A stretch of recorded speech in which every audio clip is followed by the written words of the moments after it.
Let's have a totally hypothetical conversation about definitely fictional politics. Cassandra was a princess of Troy and a daughter of Priam. She was given the gift of prophecy by Apollo, who was hoping to win her over in a romantic way.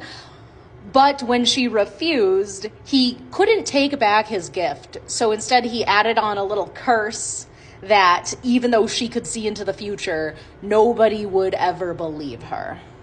As a result, Cassandra was just kind of, the weird one.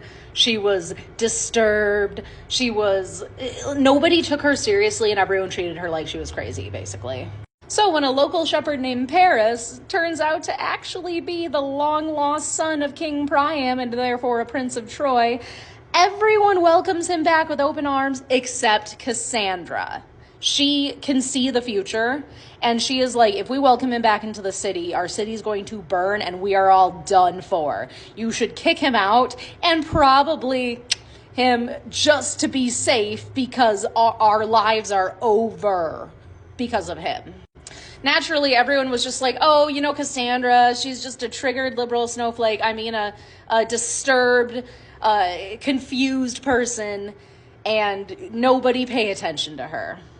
Cassandra's curse ran so deep that even when Paris returns to Troy with the princess of Sparta, who he stole away from her husband, whose brother was king of the Mycenaeans and could absolutely just wreck shit if he got mad. Plus, there was a literal pact between all of the kings of Greece to go take her back from anyone who absconded with her. Everyone was still like, oh, this is probably fine. Now, keep in mind, the Trojan War lasted for 10 years. So for an entire decade, Cassandra tried to warn people.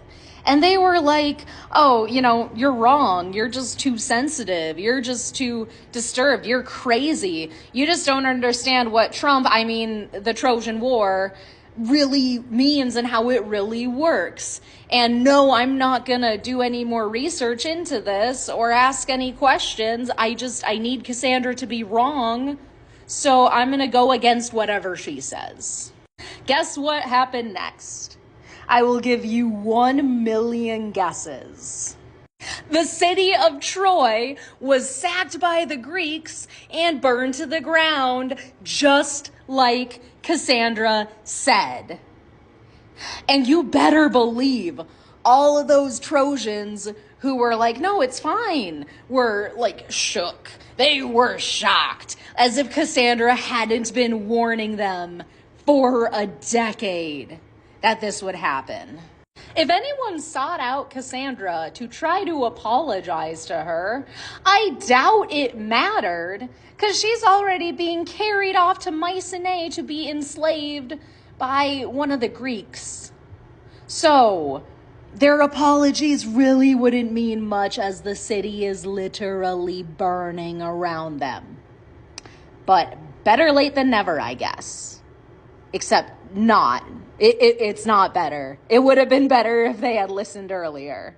You can't support a war with Greece for 10 years. And then suddenly, when it doesn't go your way anymore, decide, I changed my mind, I want to go back. The city's already burnt. Hypothetically, in mythology, according to Homer, of course.